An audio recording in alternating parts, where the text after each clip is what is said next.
جس سے پھری تیری نظر اور جسے دیکھا اسے دونوں جہاں دیکھا کیے. صدیقہ کائنات رضی اللہ تعالی عنہ افسردہ ہو کر اجازت لے کر اپنے باپ کے گھر آئیں، صدیق اکبر کے گھر آئیں، یہ سوچتے ہوئے کہ ماں کو درد دل سناؤں گی، باپ کے سامنے آنسو بہاؤں گی.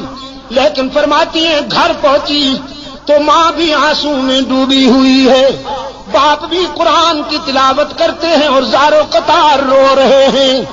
میری تو سمجھ میں کچھ نہیں آ رہا تھا. دیکھا منافقین کا پراپگنڈا کیسے کیسے معصوموں کو مبتلا کر دیتا ہے. فرماتی ہیں سمجھ میں کچھ نہیں آ رہا تھا کہ میرے گھر کیا قیامت ٹوٹ گئی.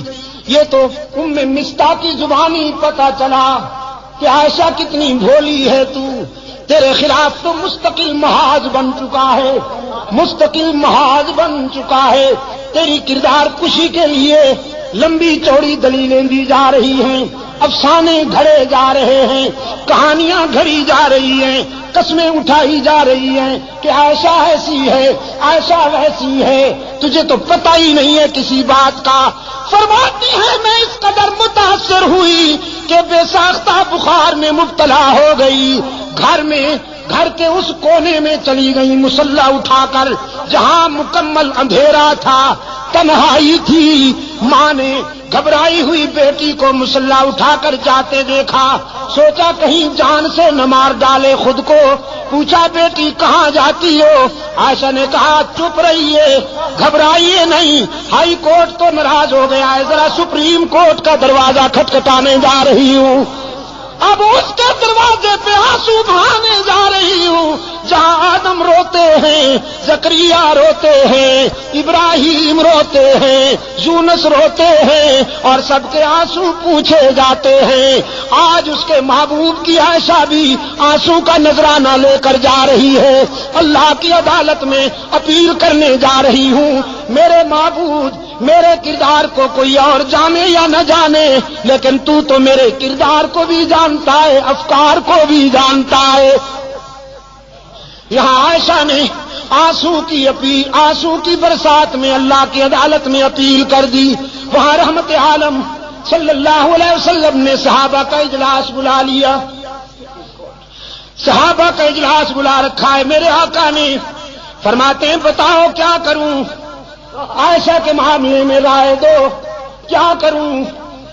صحابہ رو رہے ہیں، کسی میں جرأت گفتار ہی نہیں، آنکھیں برس رہی ہیں، سسکیاں سنائی دیتی ہیں، آہوں کی آواز آتی ہے. رحمت عالم فرماتے ہیں بولو نا، عائشہ کے معاملے میں کیا کروں، لوگ ایسی ویسی باتیں کر رہے ہیں. ایک آواز آئی اللہ کے رسول اگر عائشہ سے آپ زیادہ ہی کبیدہ خاطر ہیں، اگر آپ کا دل زیادہ دکھ گیا ہے تو آزاد کر دیجئے. نبی کو بیویوں کی کمی تو نہیں، بس یہ آواز اٹھنی تھی کہ فاروق اعظم زارو قطار روتے ہوئے اٹھ کھڑے ہوئے. عرض کیا اللہ کے رسول یہ فیصلہ تو بالکل آخری ہوگا، پہلے یہ بتائیے کہ عائشہ کو آپ کی رفیقہ حیات بنانے والا کون ہے؟ پہلے یہ بتائیے کہ عائشہ کا رشتہ منتخب کرنے والا کون ہے؟ اس نسوانی پیکر کو آپ کے خانوادہ اقدس میں بھیجنے والا کون ہے؟ پہلے یہ ہمیں بتائیے، ہم اس سے پوچھیں گے کہ تم نے کس کے لیے کون سا رشتہ منتخب کیا تھا. رسول کی انگلی آسمان کی طرف اٹھ گئی. اللہ کے رسول کے خاموش کنارے نے، خاموش اشارے نے بلاغت کے دریا بہا دیے، فصاحت کے سمندر موجزن کر دیے.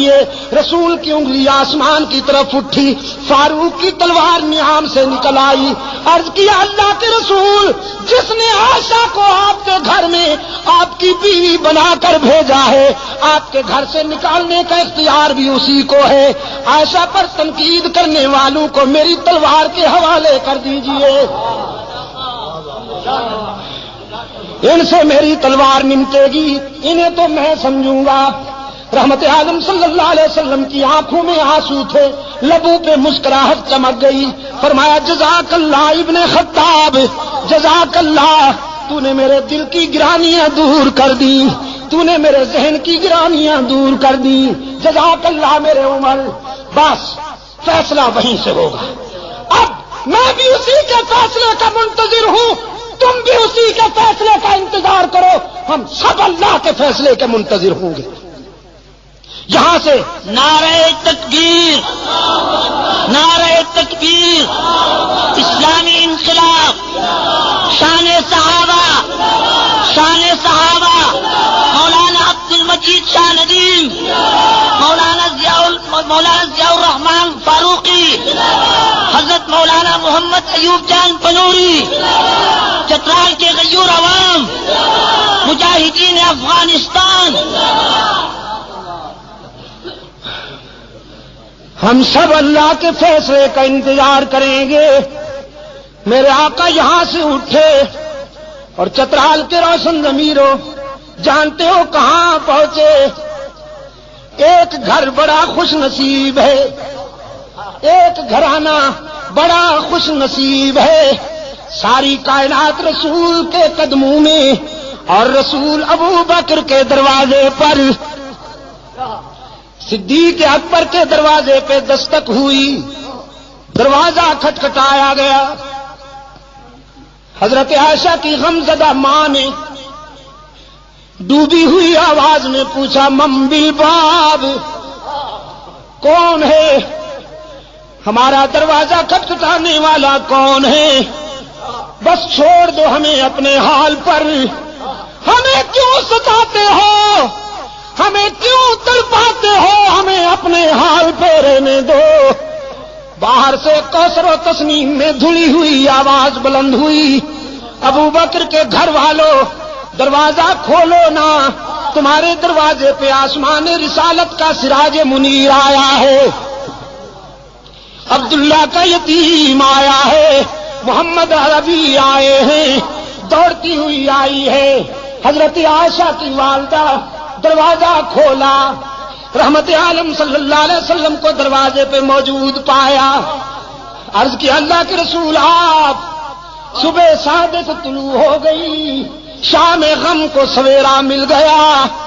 رحمت عالم صلی اللہ علیہ وسلم نے فرمایا باقی باتیں بعد میں، پہلے یہ بتاؤ میری عائشہ کہاں ہے؟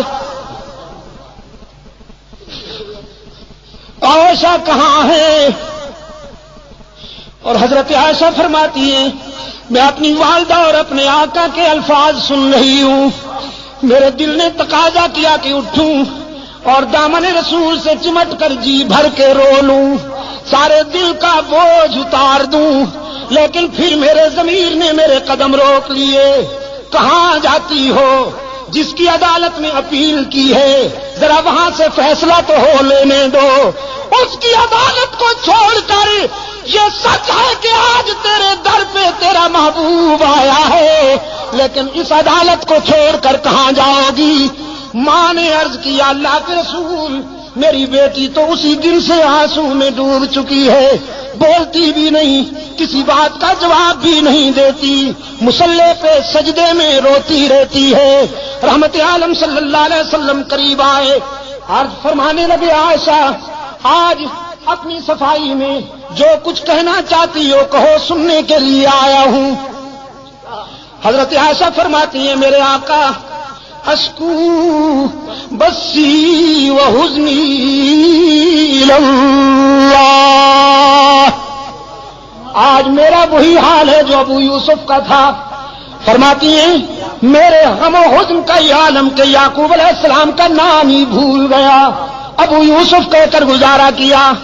آقا میں آج کیا کہوں بھی تو لوگ نہیں مانیں گے، جو کچھ کہنا چاہتی تھی علیم بذات الصدور کو کہہ بیٹھی ہوں اور اسی کے فیصلے کی انتظار کر رہی ہوں۔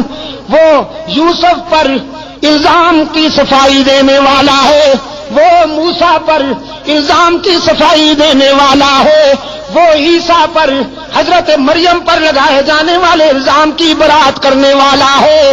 آج ابو بکر کی بیٹی بھی اسی کے دروازے پہ رو رہی ہے، میں نے جو کچھ کہنا تھا اسی کو کہہ بیٹھی ہوں۔ رحمت عالم نے فرمایا عائشہ میں بھی اسی کے فیصلے کا منتظر ہوں، اس لیے کہ تیرے بیٹے نے تیری مثل سپریم کورٹ میں بھیج دی تھی، عمر نے تیرا کیس اللہ کی عدالت میں بھیج دیا ہے، میں بھی اسی کے فیصلے کا منتظر ہوں۔ صدیقہ فرماتی ہے میں نے سوچا وہ بڑا بے نیاز ہے، نہ معلوم کب فیصلہ آئے گا، یہ تو معلوم ہی نہیں تھا مجھے کہ ہمیں میدان و ہمیں گو۔ حضور بیٹھے، چہرے پر وہ پسینے کی بوندیں چمکنے لگی جو وحی کے وقت ہوا کرتی تھی، چادر اوڑھ لی اور جسد اطہر پر وہ کپ کپی طاری ہو گئی جو وحی کے وقت ہوا کرتی تھی۔ میں سمجھ گئی کہ کال مل گئی ہے، رابطہ قائم ہو گیا ہے، کانپتی ہوئی اٹھ بیٹھی، دیکھوں فیصلہ کیا ہوتا ہے۔ ماں بھی قریب آ بیٹھی ہے۔ رحمت عالم صلی اللہ علیہ وسلم پر کچھ دیر وحی کی کیفیت طاری رہی، پھر حضور نے چہرہ اطہر سے چادر اٹھائی۔ حضرت عائشہ فرماتی ہیں میں نے غور سے چہرہ رسول کو پڑھا اور رسول کے چہرے پر نظر پڑتے ہی میرے ضمیر نے مجھے بشارت دی، عائشہ مبارک ہو تو کیس جیت گئی، تیری شاہ میں غم ختم ہو گئی۔